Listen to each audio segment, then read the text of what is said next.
Hey, what's up, YouTube world? It's your boy Lucha, aka Matthew J. Brownlee, and I'm back with another AEW breakdown. That's right. I just watched AEW, and yes, it's almost 6 o'clock in the morning, but it's okay. Don't worry about it. Um, I'm gonna drop my Wendy's review later on, so get excited for that. But right now, we're talking about All Elite Wrestling. This is my All Elite address, guys, and yeah, this is good stuff. I enjoyed it very much. As you all know, like I say, this is not a review. We do reviews for pay per views. Hey, reviews for pay per views. I like that. I'm excited to go over with this with you. So, without further ado, this is my All Elite address: the good, the bad, and the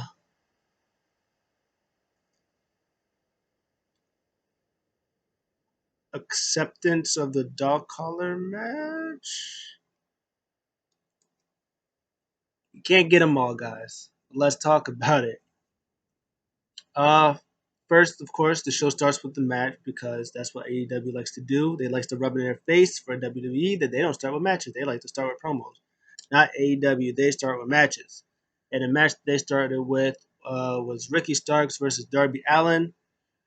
Um,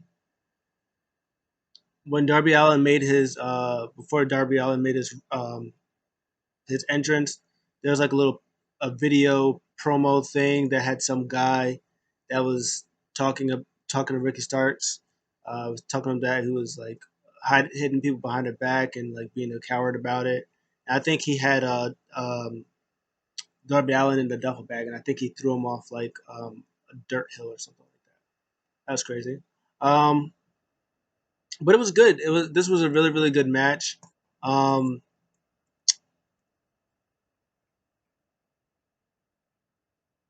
Brian Cage, that's the name, FTW champion Brian Cage, for your information, guys.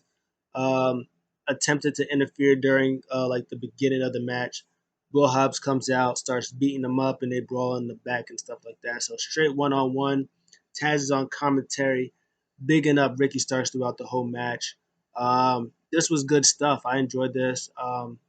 There was a nice one nice sequence. I'm not going to talk about the match, but there was this nice one sequence where Darby Allin did like a springboard. He tried to do like a springboard stunner or something like that. And when he springboard, he like turned over and Ricky Stark speared him. That was nice. And there was also a nice spot where Darby Allin like suplexed Ricky Starks on the apron. That was all good stuff. In the end, not Ricky Starks. Well, Ricky Starks loses. I was gonna say Darby Allin wins. Uh, Ricky Starks loses. Clean as a whistle. Um, what is going on? I really don't know. Because I'll talk about. It's funny because in my mind I was thinking as the show was going on, I was like, man, there's so much talent in AEW, and of course you have your guys. Like you have Brodie Lee and you have John Moxley, who's world champion, TNT champion. They're doing their own thing, and you have like a tag team division that's so stacked. And I was like, I wonder if like some other guy, like even the lower tier, like not low tier, but like below John and below um Brody, like you have the world championship, and then like the TNT would be like equivalent to like the Intercontinental Championship, and then you had the FTW Championship, which is like your uh,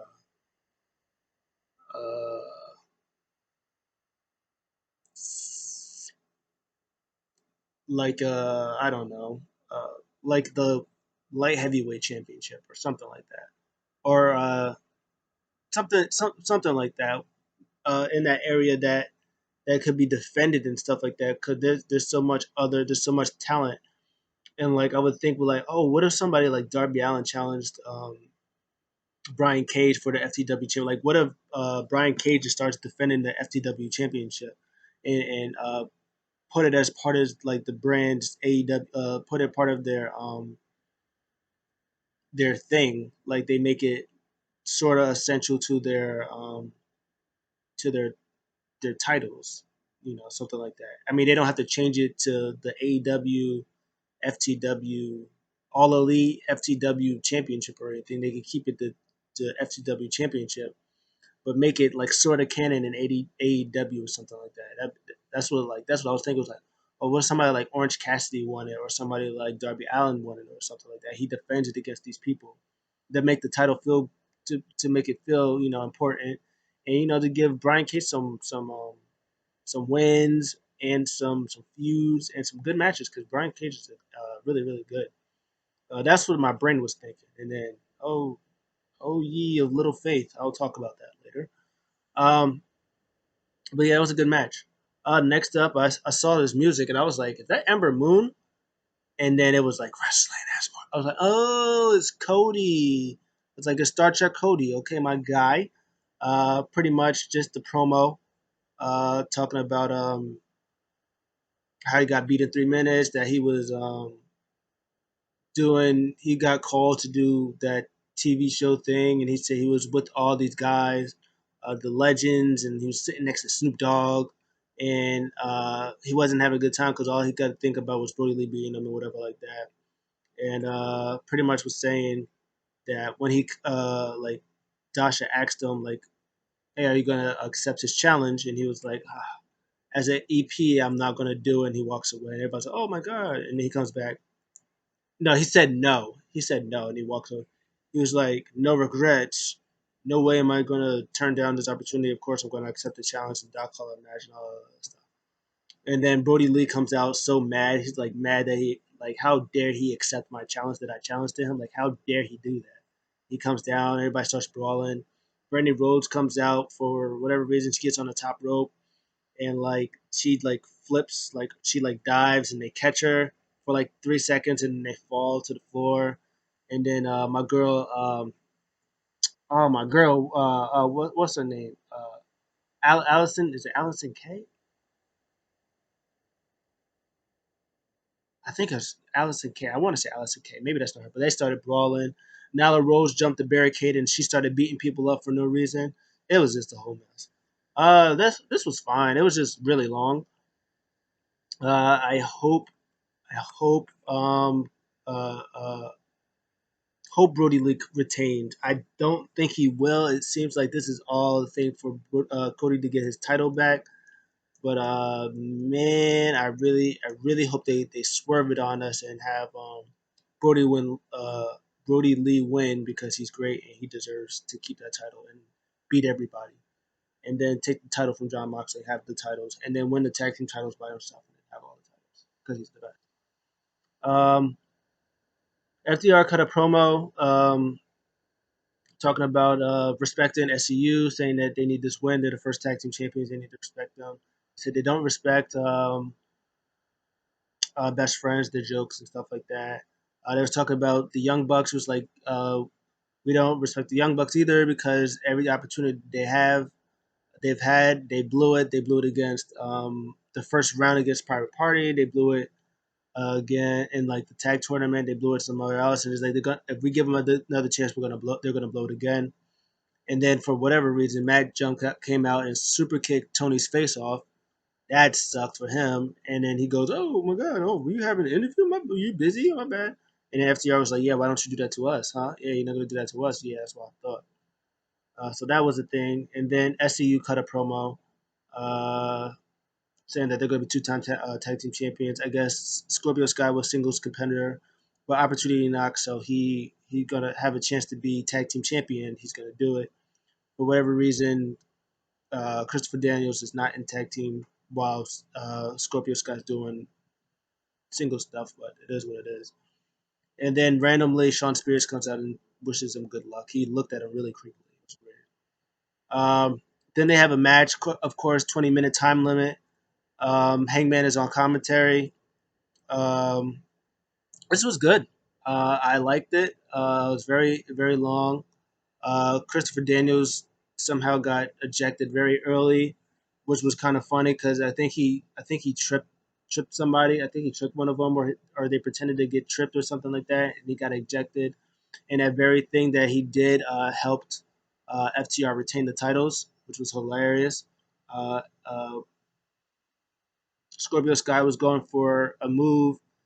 Tony Blanchard caught his legs, held it. Ref counts 1, 2, 3. Not only did the count 1, 2, 3, not only did Tony Blanchard he have his foot under him, Scorpio Sky's other foot was on the rope, which was hilarious.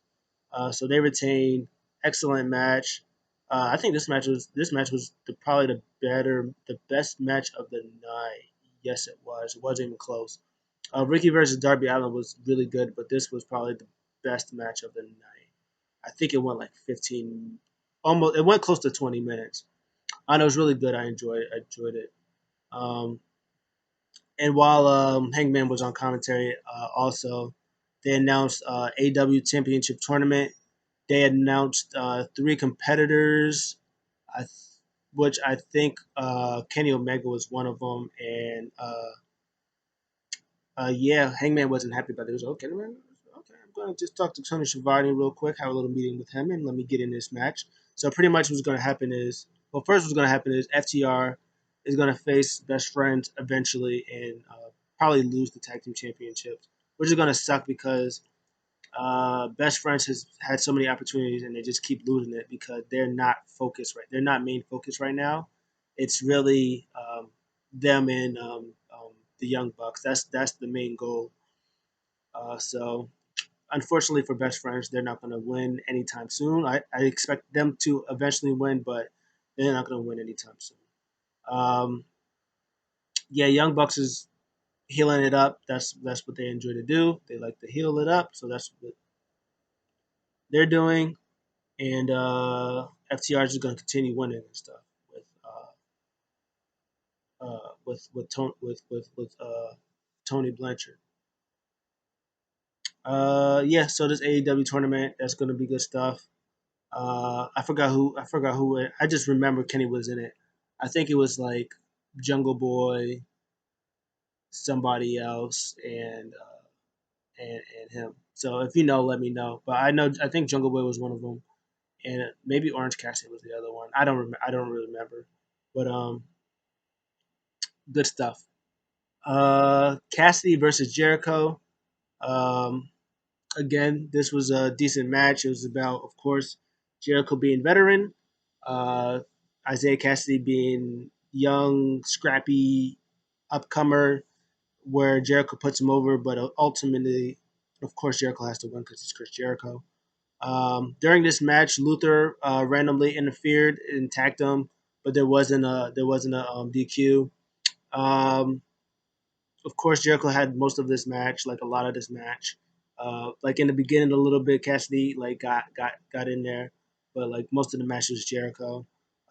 It turns towards the end. It was kind of great.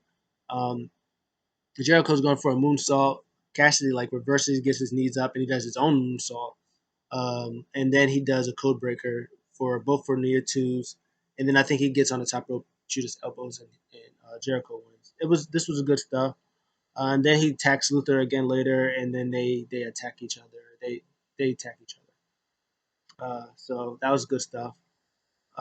So of course this is leading to Jericho's his 30th year next week, and they're gonna have a tag. I assume they were gonna have a tag team match, and of course they are. They announced it that they're gonna have a tag team match. I expect Jericho and Hager to win.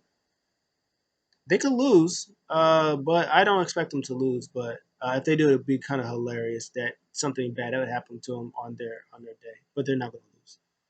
I feel like they would like it would be like an opening thing, and they would beat them, and then later on they would do something that I'll mention in 1 second. Miro and Kip Sabian segment. Miro is with Kip, and I guess they're talking best man stuff about how he wants his I guess his bachelor party or whatever to be. And while all the while they're playing a whole bunch of different video games, and Miro is just murdering Kip at all types of games, axe throwing. They were in the arcade. He was murking them in the arcade. He was just killing them.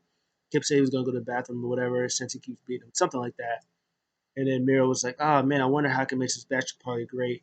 And some guy I don't know, unfortunately, I didn't catch his name, um, comes in. He was like, "Oh, I can help you have a fun bachelor party. I know some people. We can plan it out." And that's what they're going to do. So I expect to see some hilarious skits next week. Miro is great.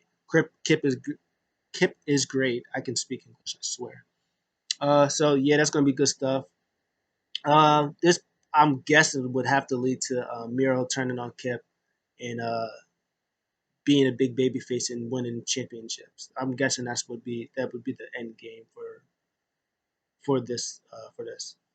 Next up, best friends have a segment. FTR comes in.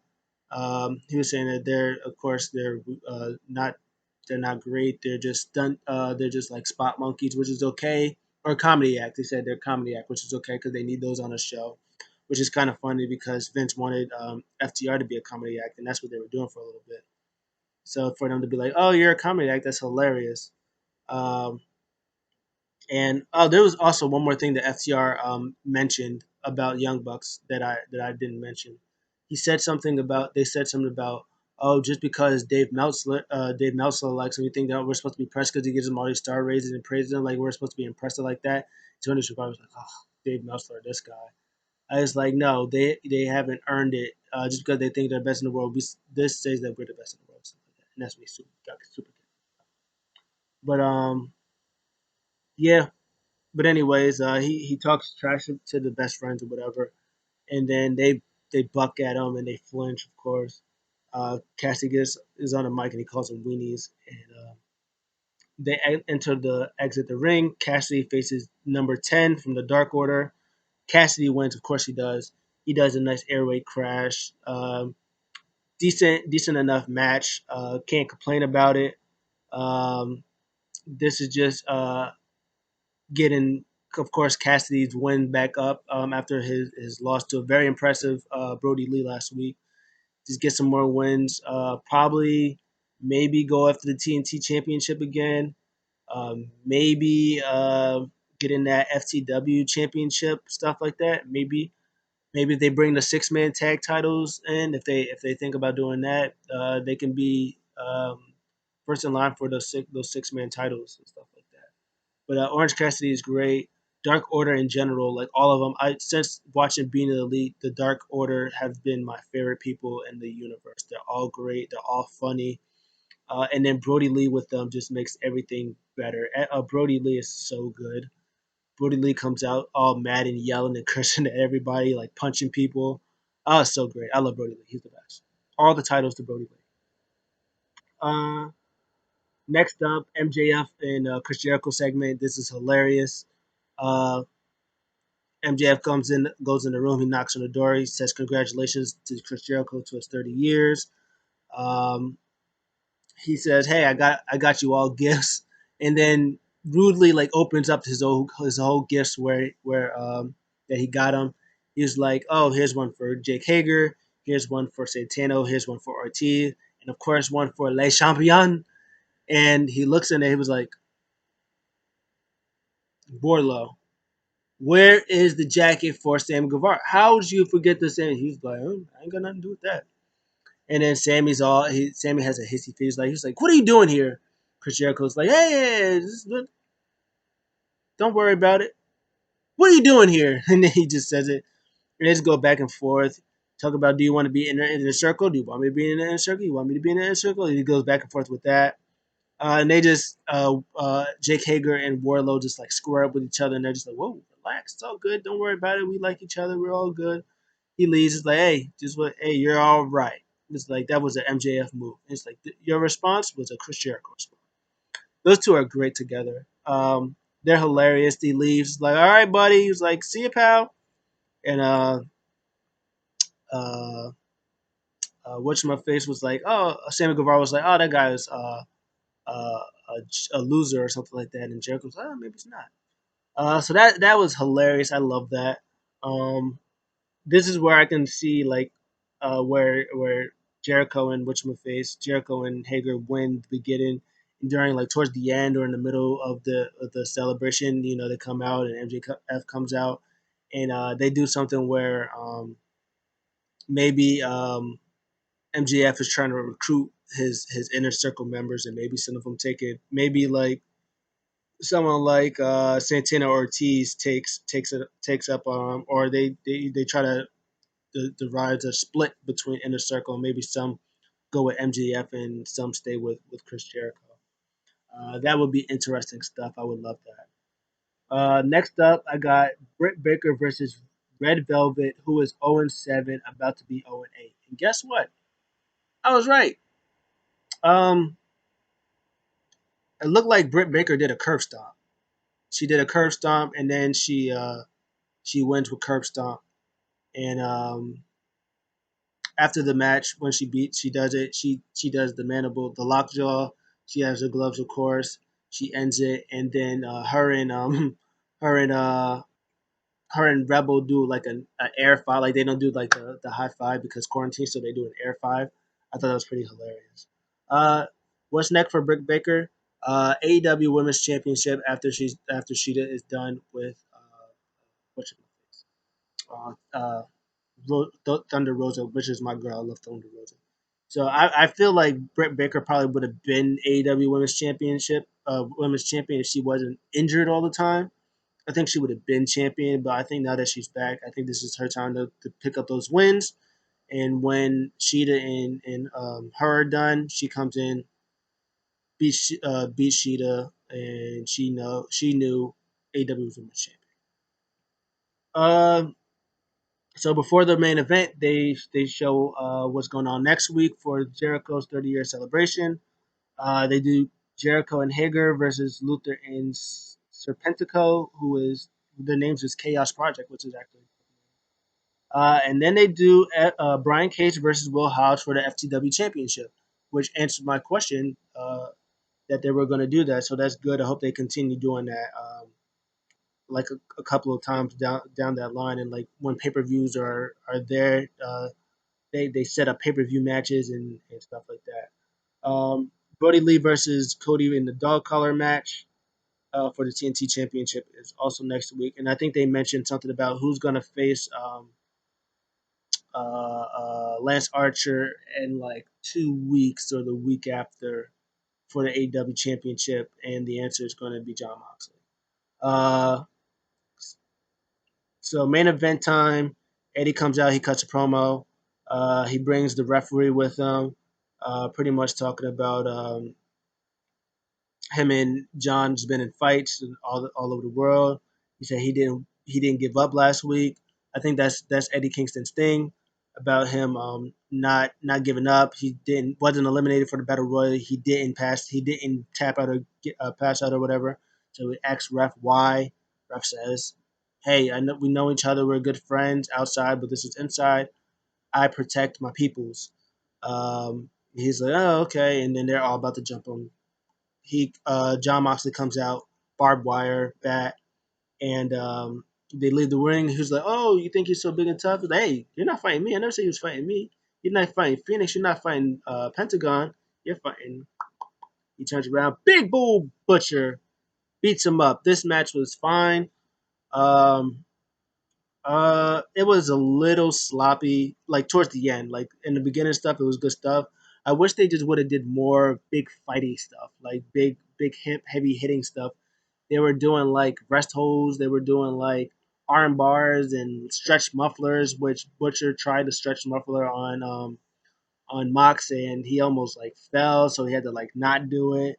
I think he tried to pin him, and the ref wasn't having the pin, so he tried to do something else. I I'm not. I don't want to like make it seem like it was bad because like there was a lot of good stuff in there. Um, he did show off his. I think Butcher did give his best performance that he's had since he's been there. But it was fun. It was good. Mox hits paradigm shift, uh, followed by that dog choke collar choke out that he does for the tap out, and he wins, and that pretty much ends the show. Uh, yeah, the show was fine. I had no problem with it. There was the Ricky Starks Darby Allin. That match was really good. Um, the Cody promo thing that was really it was like it was fine, but it was long. It was long for no reason. Um, the SCU FTR match that was fantastic. Um, yeah, that was pretty much it. The main event was fine. All the stuff that they're leading up to for next week was pretty good stuff too. So yeah, all in all, I'd probably give the show. I'd give it a B. I'd give it a B show. It was not bad. Those two matches that I mentioned were fantastic. There was some other matches. The other matches was all right. They were there. They weren't horrible. Segments were fine. That MJF Jericho segment was hilarious. I love that. But we'll see what happens next week. I'll talk to you guys later. I'm out now.